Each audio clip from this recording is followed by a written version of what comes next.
Buenas, ¿cómo están? Bueno, un nuevo episodio de el podcast La Palabra de Dios y la Biblia. Y en este episodio quiero abordar el complejo, delicado, susceptible tema de la inspiración de la Biblia y la inspiración de las personas, de parte de Dios, ¿no? Bueno, tendríamos que empezar diciendo, en principio, que la inspiración, entendida desde la teología, por lo menos en la teología ortodoxa, evangélica y cristiana en general, no se comprende como algo así como cuando el artista está inspirado. Es decir, que de adentro le salen las cosas y le salen y fluyen, aunque algún aspecto se podría eh, tomar de ese ejemplo, pero más bien se refiere en estrictos términos ortodoxos a la mecánica por la cual Dios transmite su palabra al hombre y el hombre la registra en la Biblia. Básicamente esa es la comprensión. Podríamos leer una definición de un diccionario, vamos por acá. Dice, el diccionario enciclopédico de la Biblia, editorial Client, el, el término traducido como inspiración o inspirado por Dios en el Nuevo Testamento es el 2315 de la Concordancia Strong, el término griego. Se emplea en 2 Timoteo 3:16 respecto de las escrituras hebreas en contraste con escritos no inspirados. Como término técnico en teología, un libro inspirado es aquel que tiene por autor último y principal a Dios. Eh, y bueno, de alguna manera esto ya denota la interpretación ortodoxa de que Dios es autor de la Biblia y Dios es autor de las escrituras. Y esto, de alguna manera, a lo largo de la historia, se va desarrollando y llega a su punto digamos, de expresión a partir de la Edad Moderna, digamos, en estos términos, ¿no? Pero en la antigüedad, el término inspiración, theoneustos, es una palabra compuesta, neuma, de espíritu, de viento, y Dios, teos, Dios soplado, bueno, se traduce como inspirado. Bueno, esta idea es desarrollada y, digamos, tecnicizada, digamos, si se puede decir, en los últimos tiempos. Se puede decir que algunos padres de la Iglesia han reclamado para sí inspiración en algunos de sus escritos. No tengo citas ahora, pero los hay. Eh, pero principalmente esta palabra la inventa Pablo, no se usa en otras partes de la Biblia. La inventa Pablo para hablar o para justificar que las escrituras tienen un origen divino. Y también la utiliza Pedro, no de la misma manera compuesta como la utiliza Pablo, diosoplada, inspirada, sino que la traducción de inspirado e inspirada en las cartas de Pedro no es Theopneustos. No me acuerdo ahora qué palabra griega es, pero eh, tiene que ver con esto. La voy a buscar. Cutucutucu. La palabra es fero. Es una palabra en griego que se traduciría traída, se traduce también inspirada, bueno, en 2 Pedro 1:21. Y aparece 2 veces en este texto de 2 Pedro 1:19 y el 21. Dice, tenemos también la palabra profética más segura, a la cual hacéis bien estar atentos, como una antorcha que alumbre en lugar oscuro hasta que el día esclarezca y lucero de la mañana salga en vuestros corazones. Entendiendo primero esto, que ninguna profecía de la Escritura es interpretación privada, porque nunca fue traída, acá es la palabra fero, o inspirada, nunca fue inspirada por voluntad humana, y fue traída por voluntad humana, sino que los santos hombres de Dios, los profetas, hablaron siendo traídos siendo llevados por el Espíritu Santo, siendo inspirados por el Espíritu. Y bueno, esta es uno de los pasajes en donde aparece en la palabra inspirada, Y también en 2 Timoteo 3:16, que es un pasaje harto conocido, digamos, para este tipo de doctrina, que dice, vamos a leerlo: pero persiste tú en lo que has aprendido y te persuadiste, sabiendo de quién has aprendido y que desde niño has sabido las sagradas escrituras, las cuales te pueden hacer sabio para la salvación por la fe que es en Cristo Jesús. Toda la escritura es inspirada, Dios soplada, traída por Dios y útil para enseñar, para redarguir, para corregir, para instruir en justicia, a fin de que el hombre de Dios sea perfecto, enteramente preparado para toda buena obra. Este es el texto que Pablo escribe en una carta a Timoteo, en su segunda carta a Timoteo, y donde aparece la palabra teoneustos compuesta, Dios soplado. Ahora, yo me pregunto, ¿qué es lo que quisieron decir tanto Pablo como Pedro en estos textos? Y quiero empezar con el otro texto, el de Segunda Pedro. Y hay algo que quiero hacer notar. Dice, porque nunca la profecía fue traída por voluntad humana, porque también tenemos la palabra profética más segura. Y dice que la profecía fue traída por Dios o fue inspirada por el Espíritu Santo. Y que los hombres hablaron siendo inspirados. Bueno, no hace énfasis en que escribieron siendo inspirados, sino hablados. Eso es en primer término. Aunque Pablo después va a hablar de escritura inspirada, ¿no? Pero quiero pararme en lo que dice Pedro acá primero. Acá Pedro está hablando de la profecía, y la profecía es el mensaje que viene de parte de Dios, es el mensaje transmitido por los profetas en relación con el contexto cultural, social, político y religioso que vivían. Eh, y este mensaje que los profetas daban, justifica Pedro, no es porque al profeta se le cantó. De hecho, por ejemplo, se insinúa que Jonás no quería llevar esa palabra a Nínive, no quería. Y muchas veces en la evangelización no queremos predicar. Ahora es la gran comisión llevar el evangelio de Jesucristo, aunque no querramos. Bueno, eso tiene que ver con nuestros deseos. Si no estamos en comunión con Dios, obviamente no vamos a tener deseo de cumplir su voluntad y de llevar a cabo su llamamiento. Y esto tiene que ver con lo que está diciendo Pedro. Pedro no está diciendo que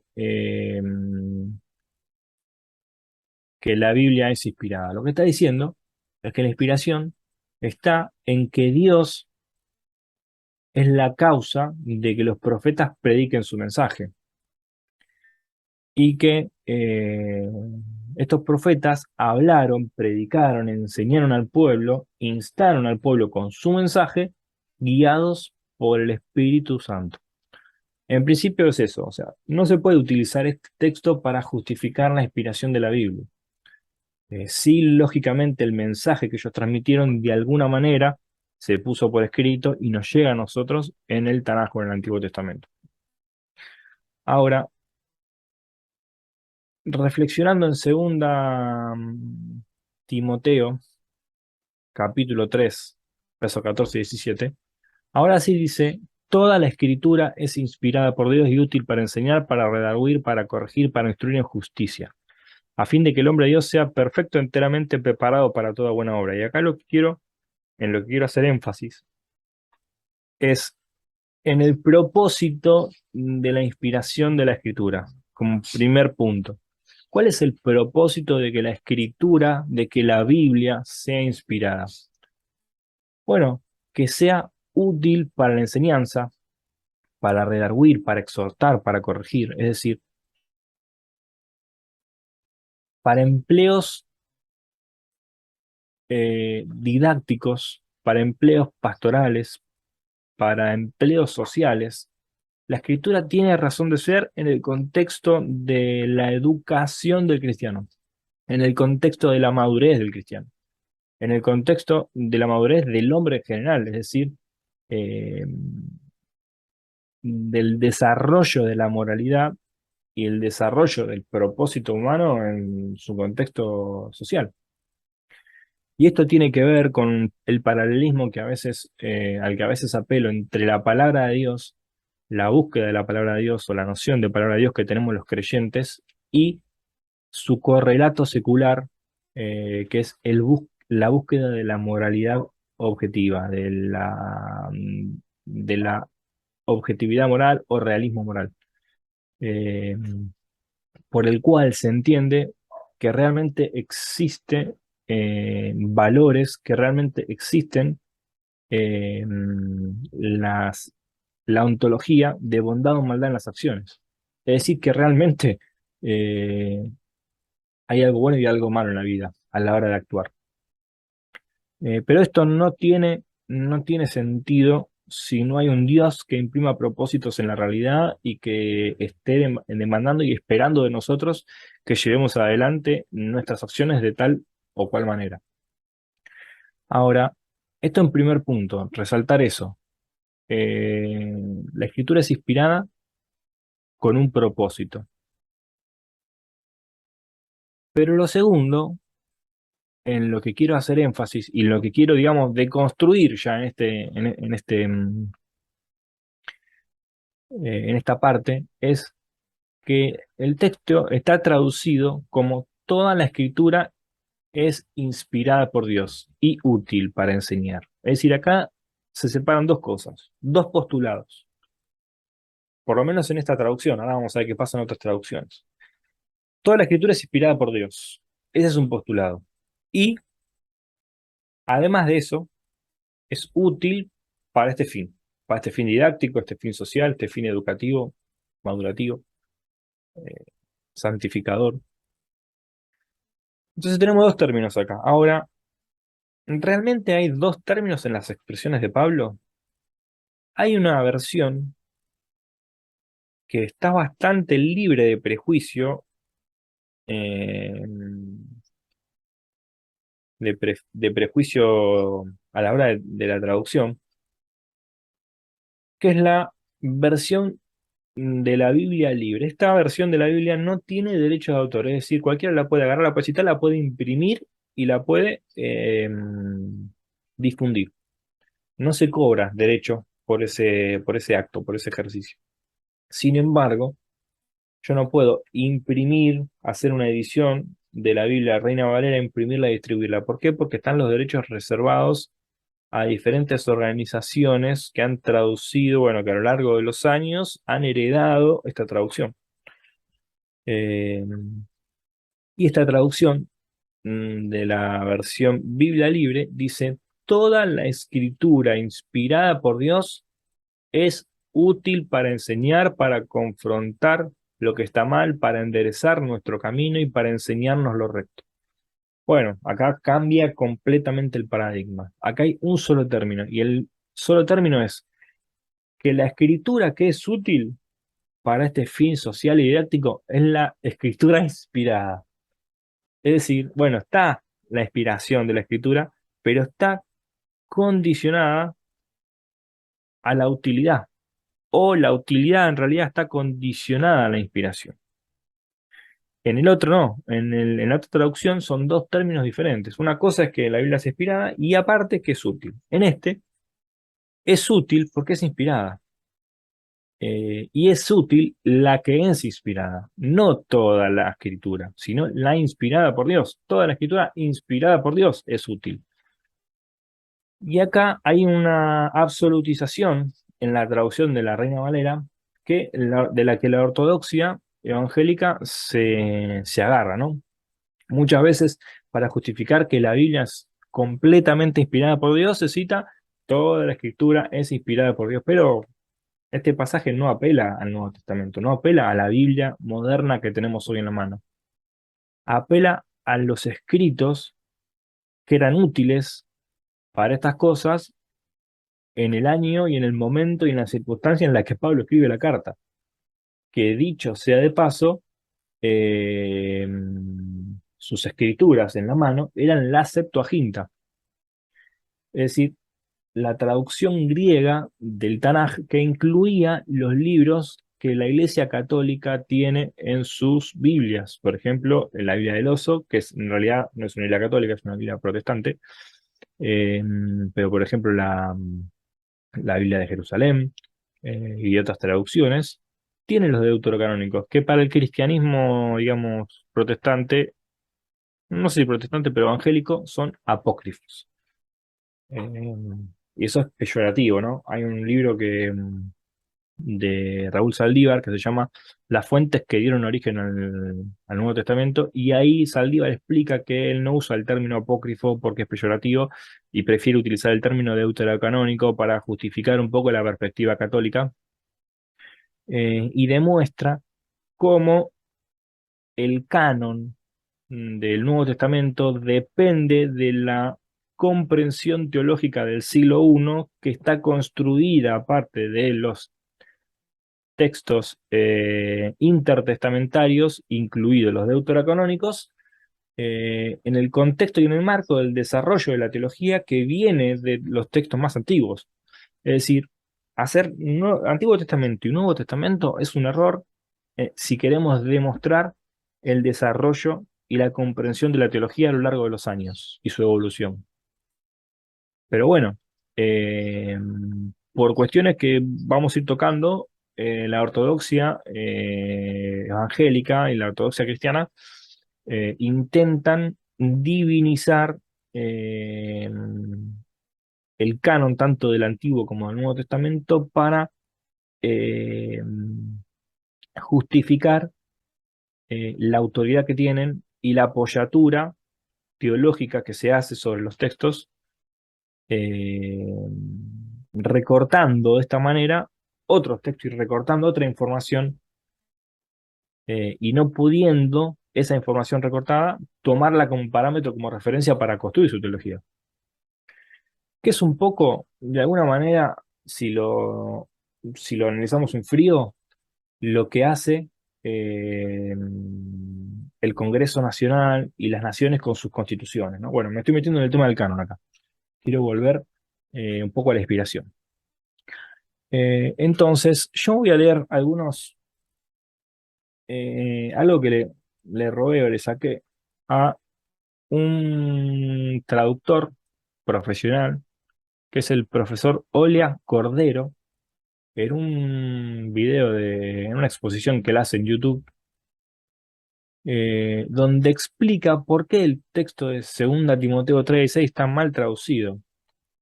Y yo voy a leer algunos paneles que él presenta, que dice: la traducción de la Reina Valera en 1960 tiene de trasfondo el siguiente texto griego y eh, expresa el texto griego de una manera. Y después dice, pero 2 Timoteo 3:16 en realidad dice y expresa el texto griego original, verdadero. Es decir, la primera manera de escritura del texto griego que expresa no es la que está en los manuscritos. Después pasa a expresar el texto griego completo, eh, de 2 Timoteo 3:16, y explica que el adjetivo en posición predicativa tiene dos posibles e inequívocas construcciones: adjetivo más artículo más nombre. Esa es una. O la segunda es artículo más nombre más adjetivo. Se intercambia la posición de los elementos de la frase.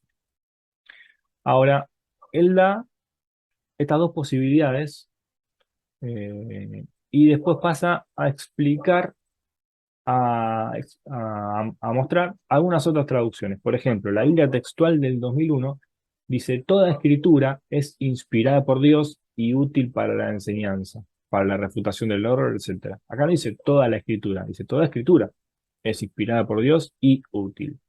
Ahora vamos a profundizar un poquito más en esas cosas. La Biblia textual de la tercera edición en 2008 dice: toda la escritura es inspirada por Dios. Ahora le volvieron a agregar, la misma Biblia, ¿no? Editada en años posteriores, le agregaron el la.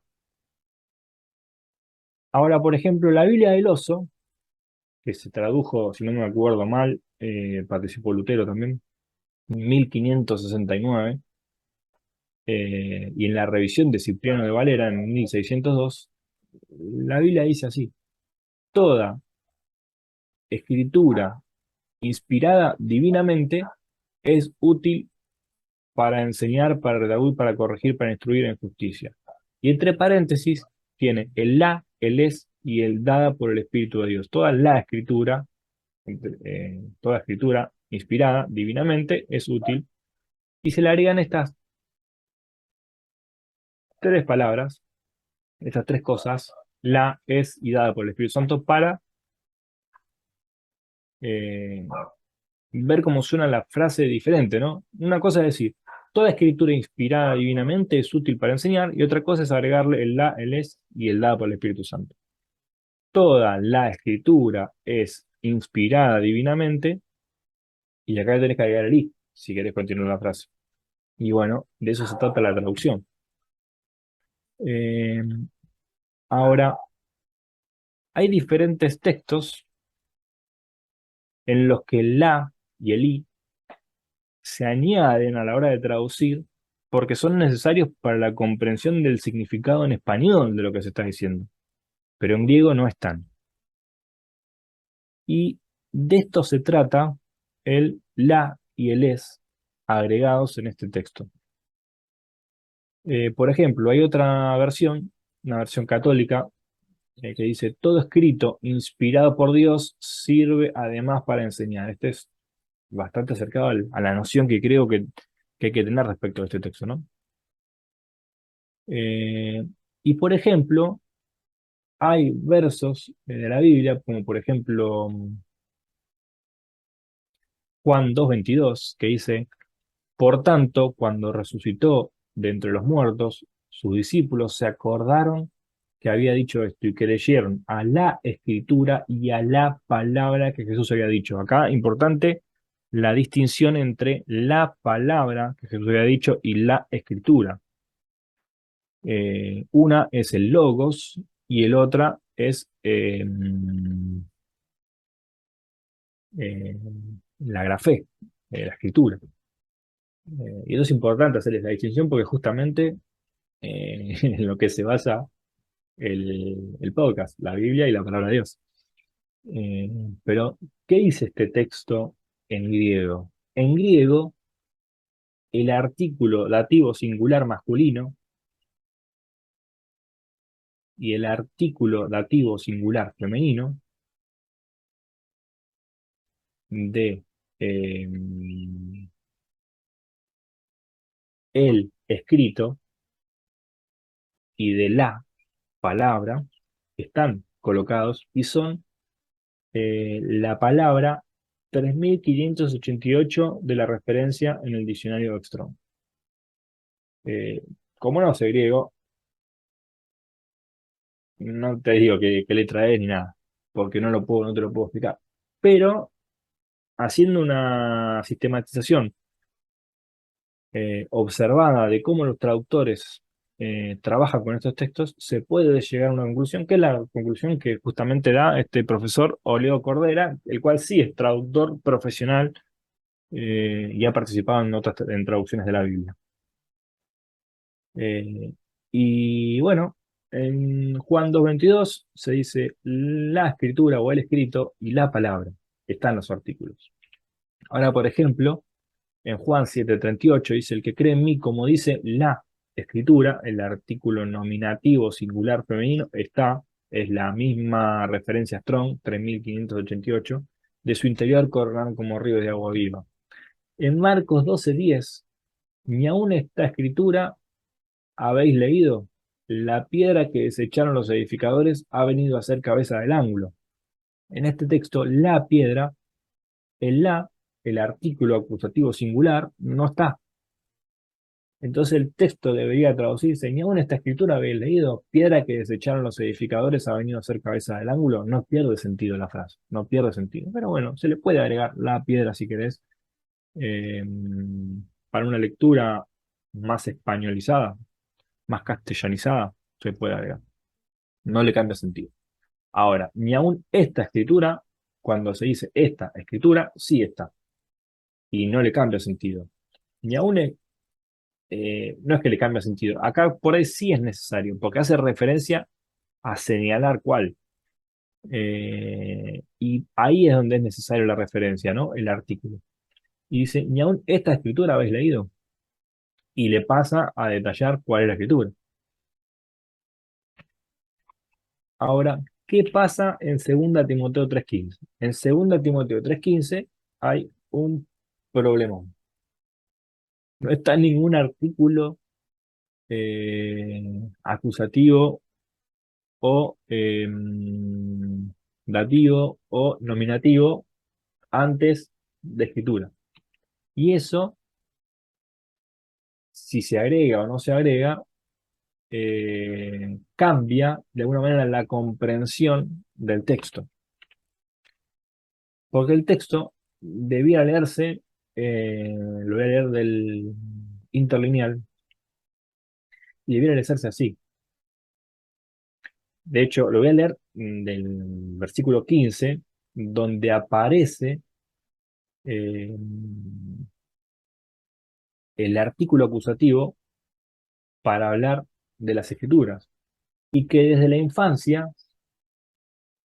sagrados escritos, ha sabido los. Es decir, que desde la infancia ha sabido las sagradas escrituras. Este los es, se traduce como masculino, pero es, si hablamos de escrituras, lo vamos a nombrar en femenino, pero acá está hablando de los sagrados escritos. Por ende, lo traducen como masculino. Pero es el artículo que se referencia con el número 3588 en la concordancia Strong.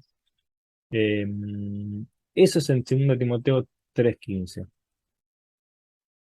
Y en 2 Timoteo 3:16, ¿cómo leemos? Leemos sin artículos. Todo escrito, inspirado, es beneficioso para la enseñanza, para poner al descubierto el error, para la rectificación. Y el verbo es, ser, está agregado también, no solamente el artículo, porque no está en griego, toda la escritura es inspirada por Dios y útil. Lo que está diciendo el griego de alguna manera es que todo escrito inspirado es beneficioso y es útil. ¿Se puede agregar el es? Sí, pero cuando decimos toda la escritura es inspirada por Dios y útil, le cambiamos el sentido al texto. Y bueno, Olio Cordero lo que explica que de alguna manera las traducciones que no tienen derecho de autor y que no están vinculadas al comercio, que no dependen de un público específico que compre esas traducciones, están menos sesgadas y menos viciadas de estos temas doctrinales que, eh,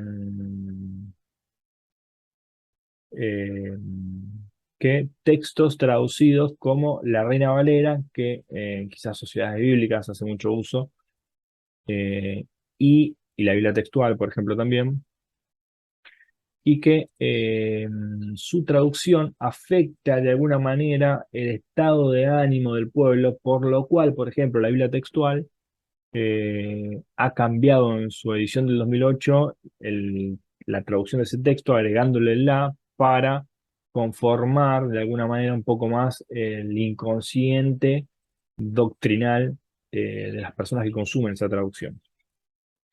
Ahora, respecto a estos dos versos, creo que esto da un poco cuenta de que no hay que ser tan estricto, eh, no hay que ser tan estrictamente ortodoxo en el entendimiento del significado de este texto. Pero ¿qué es lo que realmente tiene Pablo en mente cuando dice esto? Y bueno, de alguna manera hay que llevarlo a lo mismo que dice Pedro. Y para mí Pablo tiene en mente el propósito o el motivo o el sentido de por qué los autores pusieron por escrito su mensaje profético. En Isaías 38, en Éxodo 17:14, en Deuteronomio 31:19, en Jeremías 36:2 y 3, en Habacuc 2:2-3, eh, los autores del Antiguo Testamento justifican que sus palabras vienen de parte de Dios y que Dios es quien les dice, muchachos, Moisés, Isaías, Jeremías, Habacuc, andá y escribí lo que te digo, porque lo tiene que leer alguien, porque esas personas que lo van a leer van a ser influenciados por este mensaje, y es para ellos. Y además es para que las personas que vienen después de ellos también puedan acceder a esto. Eh, entonces, en esto se justifica la inspiración en Pablo y la inspiración en Pedro, es decir, en que el origen del mensaje de las escrituras es de Dios. Ahora, ya metiéndonos un poco más en la parte meta, digamos, meta bíblica, o más crítica de la doctrina, eh, no nos queda otra que vincular y comparar la inspiración con la revelación y con la iluminación. ¿Por qué? Porque justamente el concepto de inspiración, eh, que al ser calificado como mecánica por la cual la palabra de Dios revelada se transmite al hombre y a las escrituras y es interpretada por nosotros, eh, justamente en ese contexto es que es necesario definir o es necesario, digamos, separar las terminologías y separarlo del concepto de revelación y de iluminación. Pero, pero, eh, como creo que en otro momento dije, así como la teología discrimina entre alma y cuerpo, lo cual creo está mal y corresponde, digamos, a una perspectiva gnóstica, una perspectiva dualista de la ontología antropológica. Eh, de la misma manera, creo que está mal hacer esta distinción, o por lo menos no a priori, pero sí como fin de la doctrina, esta distinción entre revelación, inspiración e iluminación. Creo que la revelación, la inspiración y la iluminación son cosas que se dan en conjunto. Y para eso quiero leer algo que escribí, es un poquito largo, pero va a condensar un poco esta idea. Antes de eso, sí quiero mencionar que justamente, creo que ya lo dije antes, pero para darle una contextualización, esta idea de que la Biblia es inspirada verbal y plenariamente es una idea nueva. Es una idea que está en los manuales de teología de evangélicos, por ejemplo, en la teología sistemática de Wayne Grudem, en eh, bueno, en las Biblias comentadas de MacArthur. Aquí hay tres referencias que quiero leer, que saco de una página que se llama Meapic, que es una página apologética bastante seria, evangélica. Obviamente yo no comparto muchos puntos de vista, pero siempre me pareció un trabajo muy serio el que hacen. Y citan tres referencias, una de Gruden, una de McKim y dos de McKim, para justificar o describir qué es la inspiración verbal y plenaria. Y dice, la frase más antigua, inspiración plenaria, significa que toda la escritura son las palabras de Dios. La palabra plenaria significa completa o completo. Un hecho que afirmo en este capítulo sin usar la frase. Bueno, esto es la referencia de lo que cita Gruden. Eh, y McKim dice, la inspiración plenaria, dos puntos, la completa inspiración de las escrituras en el sentido de que toda la Biblia es inspirada, no simplemente porción de esta.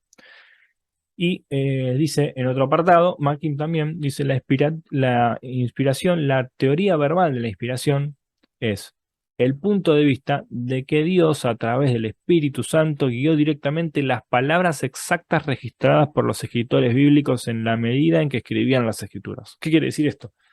Que la noción moderna de inspiración verbal y plenaria se adoptó para reafirmar la doctrina de la inerrancia y la doctrina de la infalibilidad bíblica. ¿Qué quiere decir? Que a lo largo de los años, y dado los embates de la teología liberal y de la crítica bíblica, y de la crítica histórica y de, bueno, todas las críticas que pueda haber respecto de la religión, al no poder justificar de alguna manera final que la Biblia sea palabra de Dios, se decidió abordar ciegamente, abrazar ciegamente el postulado de la inspiración verbal y plenaria como figura eh, para la ortodoxia en el texto bíblico. Es decir, dar el salto al vacío y creer que toda la Biblia es inspirada por Dios, como dice Pablo, en los términos en que la ortodoxia moderna lo concibe, no en los términos en que Pablo lo está pensando, porque es imposible saberlo eso. Pero creo que es más acertado el pensamiento que transmití respecto del origen, que ahora vamos a desenvolverlo un poco, eh, que la noción de que Dios tiene en mente que desde Génesis hasta Apocalipsis, eso es su palabra y no algo que está afuera. Y que no hay más palabra que sea inspirada, que sea verbalmente inspirada fuera de ahí. Y bueno, el término verbal y el término plenaria se adoptaron en dos momentos de la historia diferentes para dar significancia de estas dos cosas diferentes. Una de que verbal, que todas las palabras que están en todas las palabras en sí son las inspiradas, son las que Dios quiso que el autor escriba. Y aparte que todas las palabras que están en la Biblia plenaria son las inspiradas. Entonces, esto hay que tenerlo en cuenta. ¿Por qué? Porque la noción de inspiración que la ortodoxia tiene es moderna, es muy moderna, es contemporánea casi, no es la antigua concepción bíblica de la inspiración. Eh, que dicho sea de paso, no tengo referencias de textos que demanden la inspiración de escritos o cataloguen escritos como inspirados antes de Pablo. Seguramente que debe haber alguna referencia oral o alguna enseñanza que se haya dado antes de Pablo, por la cual Pablo y Pedro sostienen eso. Pero yo no conozco.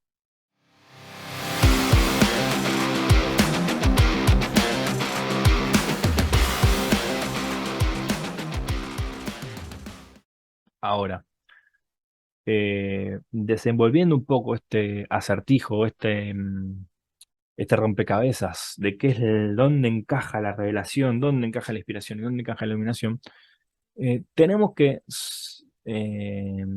asentar, digamos, el concepto de inspiración en base a lo que yo ya vengo transmitiendo en el podcast, en el capítulo anterior de la revelación. Es decir, yo creo que, es mi opinión, que no siempre que en el Antiguo Testamento se dice, vino a mí palabra de Jehová diciendo tal cosa, si bien para el texto la tal cosa es palabra de Dios y lo demás es palabra del propio autor, eso es en el texto, creo que no necesariamente tiene que ser así. Es decir, puede que se diga eso y no ser palabra de Dios, ser una intuición personal del autor que intenta justificar como dada por Dios y de origen divino. Por ejemplo, el caso particular específico en el que, en mi entendimiento de la Biblia, hago esto, es cuando Dios manda a matar en ciertas situaciones en las que, por ejemplo, el pueblo judío no conoce o no se está defendiendo de otros pueblos y manda a matar parva de gente, niños, bebés, mujeres inocentes. Está bien, se justifica en el texto por medio de diferentes estrategias, como son el paganismo y la idolatría, y obviamente estoy totalmente de acuerdo que esos pueblos seguramente eran idólatras y paganos a tal punto de matar ellos también sus propios hijos para ofrecerlos en sacrificios a otros dioses como Moloch. Eso es así, también lo hacían los pueblos originarios americanos, latinoamericanos, y de alguna manera la colonización española abolió esas cosas, pero también hizo sus macanas, y no estoy justificando acá la colonización, pero no podemos justificar en Dios nuestros actos de violencia cuando no pueden justificarse. A veces pueden justificarse. Creo que en una teoría de la política liberal se puede justificar el uso de la fuerza y la violencia como herramienta de defensa, pero Creo que no es el caso de algunos textos de la Biblia, de algunos. Y esos particularmente son los que intento separar y decir de alguna manera que no están inspirados. Es decir, acá estoy rompiendo con la teoría de la inspiración plenaria.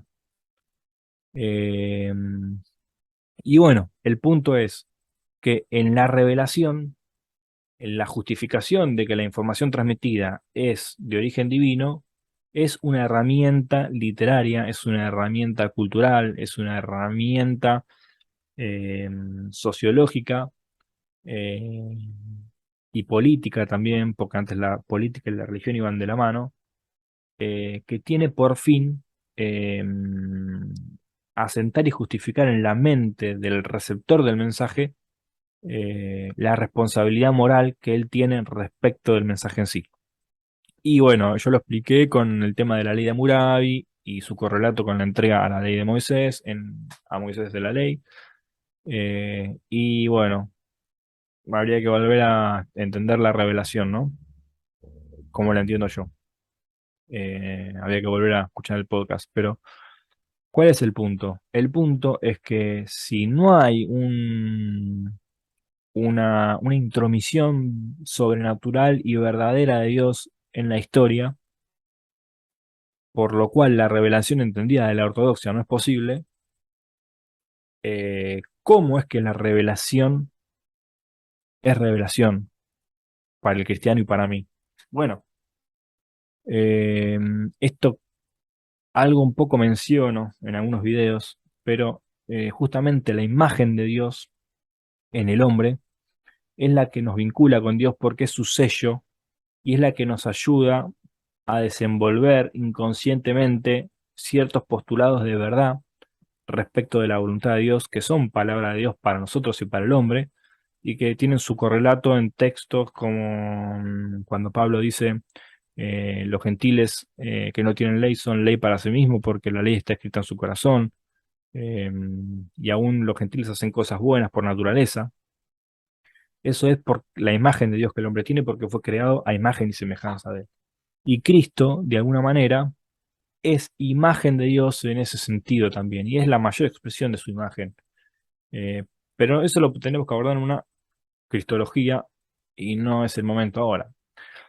Pero entendiendo eso y entendiendo que esa revelación es un proceso por el cual se desarchivan, digamos, o se originan las nociones y los axiomas verdaderos respecto de la voluntad de Dios en el hombre y a lo largo de la historia, esa es la noción de revelación que tengo, y la noción de inspiración es dejarse guiar por esas cosas y dejarse llevar por esa reflexión y por esos postulados que verdaderamente nacen de Dios por estar en el hombre a causa de la imagen de Dios en el hombre.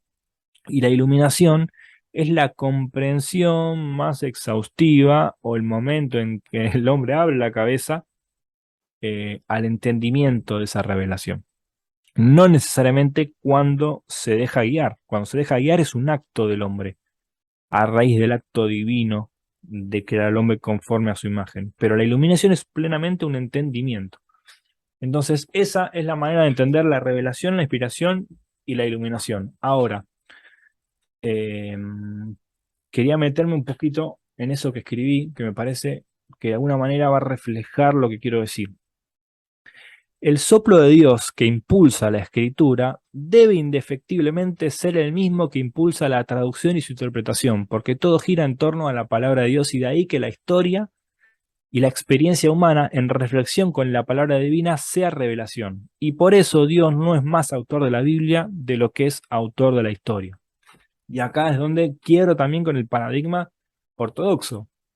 La teología ortodoxa dice solamente es inspirado los textos agiógrafos, lo que escribieron los autores. La traducción no es inspirada, la interpretación no es inspirada, y ahí está nuestro error. Dice Pablo en Romanos 8:14 que todos los que son guiados por el Espíritu de Dios, estos son hijos de Dios. Es necesario que la inspiración sea vigente hoy, para el traductor y para el interpretador del texto. ¿Por qué? Porque si no, no hay influencia del Espíritu Santo, claro, pero el ortodoxo dice que hay una influencia del Espíritu Santo de una magnitud diferente en los textos, en los agiógrafos y por ende en los textos de la Biblia que hoy. Pero eso no puede ser así. Es necesario que la inspiración esté vigente, porque la inspiración es la guía y el dejarse guiar, en realidad es un acto de Dios por el cual Dios impulsa al hombre. Después está en el hombre el dejarse impulsar eh, en completitud por ese soplo, por esa dirección de Dios. Entonces son dos cosas. Una cosa es el empuje de Dios, el empuje de las ideas eh, de la palabra de Dios. Y otra cosa es la resistencia que yo ejerzo sobre ese viento, sobre ese soplo, sobre ese empujón divino. Eh, y en la traducción, yo veo personas que buscan compartir el mensaje de Dios, y eso es guiado por el Espíritu Santo. En la interpretación correcta del texto bíblico, y no digo solamente la interpretación, porque alguien que no es creyente también puede interpretar, pero digo en la interpretación para la vivencia, para la experimentación y para la actuación de la palabra de Dios, hay inspiración. Si no, no estoy siendo guiado por el Espíritu de Dios. Entonces, el soplo de Dios que impulsa las escrituras debe indefectiblemente ser el mismo que impulsa su traducción y su interpretación, porque todo gira en torno a la palabra de Dios y de ahí que la historia y la experiencia humana en reflexión con la palabra divina sea revelación y por eso Dios no es más autor de la Biblia de lo que es autor de la historia.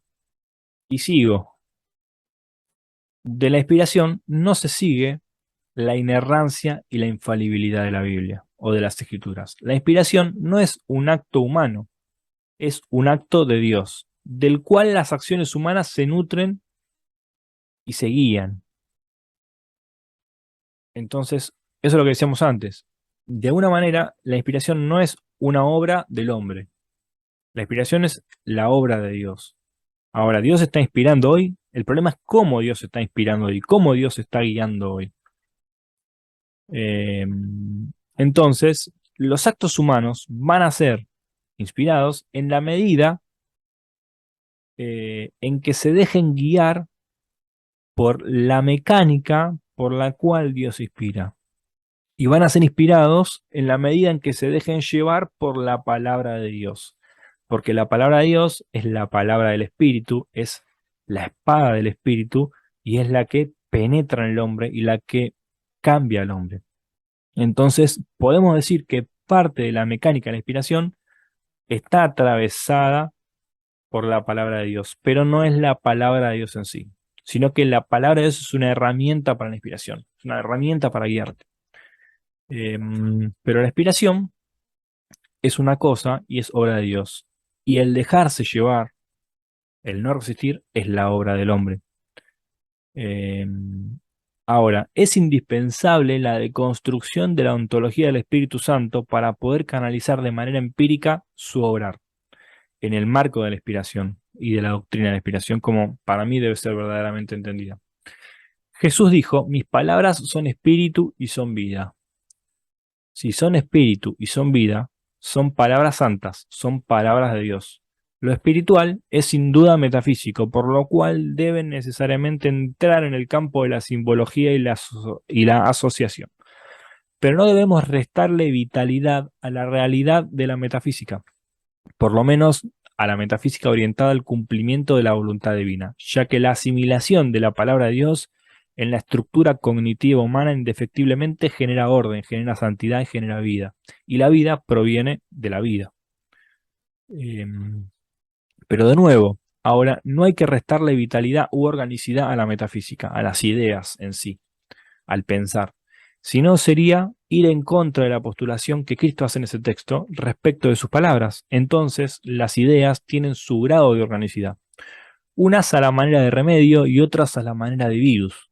Y es ahí donde la información que canaliza la voluntad de Dios es perceptible, es decir, por su efecto o por sus frutos. De ahí que Pablo apela a ellos como fruto del Espíritu, lo cual también encadenadamente también es fruto de la palabra.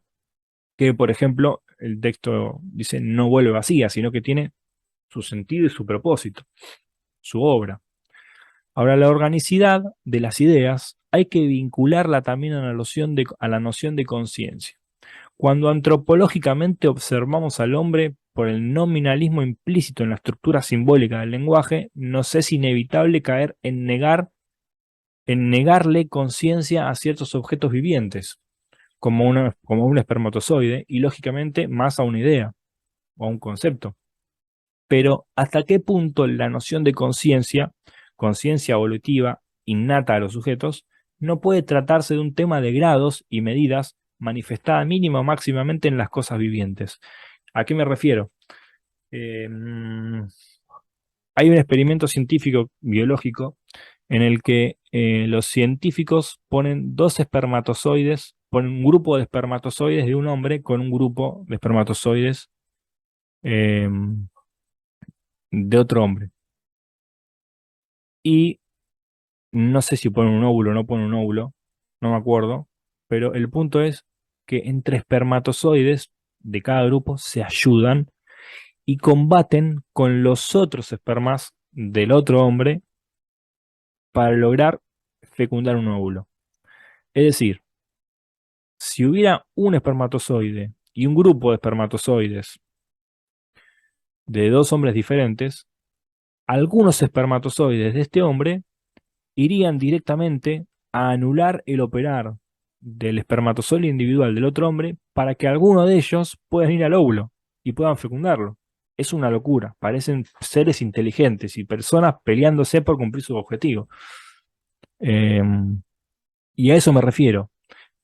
¿Hasta qué punto no podemos decir que hay cierta conciencia? ¿Querés decir conciencia de clase, conciencia de organismo vivo, conciencia de lo que quieras? Pero ¿en qué punto no hay conciencia ahí? Y creo que la hay, de alguna manera la hay, en una medida muy, muy, muy baja, porque es para cumplir un propósito simple, que es fecundar un óvulo, nada más. Y esto tiene que ver con el determinismo también, y si somos máquinas o no somos máquinas, pero no es el tema de hoy. Si la libertad está determinada o no, es algo que podemos analizar después, eh, pero ese es el punto. No podemos negar la noción de conciencia en ciertos aparatos biológicos que funcionan aparentemente siendo solamente mecánicos. Y acá, lógicamente, también hay que reevaluar la noción de lo que se entiende por Trinidad, porque justamente estoy tratando de descomponer el concepto del Espíritu Santo para poder ver cómo es su operar, cómo es su mecánica en la inspiración. Y si yo estoy deconstruyendo el concepto del Espíritu Santo y tengo que deconstruir de alguna manera la noción de Trinidad. Entonces, la Trinidad limitada a la comprensión de Dios, la Trinidad limita la comprensión de Dios a tres sujetos con capacidades similares a las nuestras, encapsuladas en una sola integralidad, en un solo Dios. Algo parecido a la realidad psicológica humana en la cual existe el consciente, el subconsciente y el inconsciente colectivo, descrito así por los psicólogos más reconocidos. Eh, o también podríamos catalogarlo como el pensamiento, la voluntad y el sentimiento. Son tres cosas en el hombre, como si particionáramos al hombre en tres, al ser en tres, y tuviéramos como estas tres voluntades. Una cosa lo que pensamos, otra cosa lo que queremos hacer y otra cosa lo que sentimos. Los sentimientos. A veces yo tengo sentimiento de matar a alguien, pero no lo quiero matar. Entonces se enfrentan esas dos cosas. Son contradictorias. Y resuelvo en mi mente cómo obrar, cómo terminar obrando. Entonces, pero ¿por qué pensar que Dios es en tres personas y no en más personas? Si es eterno e infinito. Y que solamente se manifestó de esas tres maneras o nosotros entendemos su manifestación de tres maneras. Solo porque así es manifestado en las escrituras, ahí es donde de nuevo y cíclicamente la comprensión de las escrituras como palabra infalible perjudica nuestro desarrollo y comprensión de Dios. Ahora, si la comprendo como la Trinidad, como el testimonio de la Biblia, como el testimonio del desarrollo de la espiritualidad y la comprensión divina en la medida de las posibilidades y capacidades y limitaciones de los autores en otros tiempos, que sí efectivamente se han dejado llevar por la inspiración de Dios, entonces puedo hacerme de ello para tomar referencia, para elaborar una mirada teológica de la realidad de Dios con más datos, que no se limite por nuestras compresiones anteriores y que juegue con la epistemología, por ejemplo, hegeliana. Esto de la negación, la negación de la negación, ¿no? ¿Dios se manifestó? Sí. ¿Se manifestó de tres maneras? Bueno, puedo decir que no. Puedo decir que se manifestó de muchas maneras. Entonces voy ahí jugando con postulados aparentemente opuestos, pero para llegar a una síntesis, tesis, antítesis y síntesis, que pueda superar la comprensión primaria del objeto analizado. Entonces, sigo. Dios puede ser postulado bajo este criterio de elaboración teológica como algo mayor y todavía más complejo que un mero sujeto o persona, por lo cual sus manifestaciones han sido interpretadas así por no poseer algún dato más complejo al cual asociarlo que nuestro propio entendimiento de lo que somos nosotros, lo cual no es desacertado como aproximación primaria dado el huésped divino que nos entreteje en la imagen de Dios. Pero debe saberse que Dios no puede crear un otro que compita a la par de él, pues no puede crear algo eterno. Sería una contradicción de términos. Así que el hombre nunca puede ser igual a Dios y por lo tanto una asociación antropologizada de su concepción siempre, pero siempre va a estar limitada.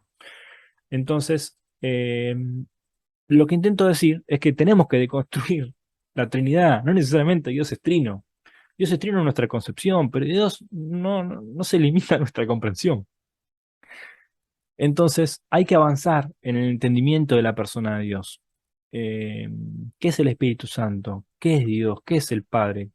¿Cómo Jesús llega a ser Dios y es Dios desde la eternidad?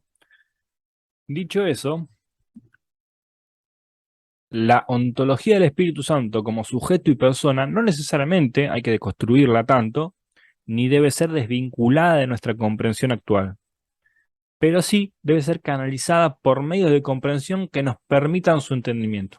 Y se hace comprensiva su naturaleza al mirarla desde ese punto de vista, comparándola con la entiología o entendimiento del ente o del ser de los llamados demonios.